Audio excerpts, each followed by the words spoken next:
Okay. So for some reason the GoPro doesn't want to work at 60 feet deep. I've had that happen. Where I saw all the cool stuff. Right? Birds that were down there at 60 feet trying to get prey.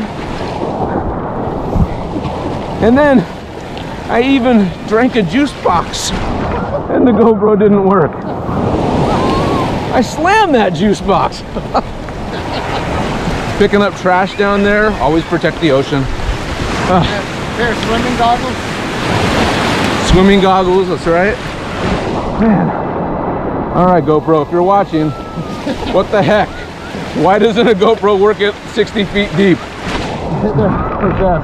I don't know. So I guess I passed. You made it back? Made it back. You're an open water diver now. There's Rob.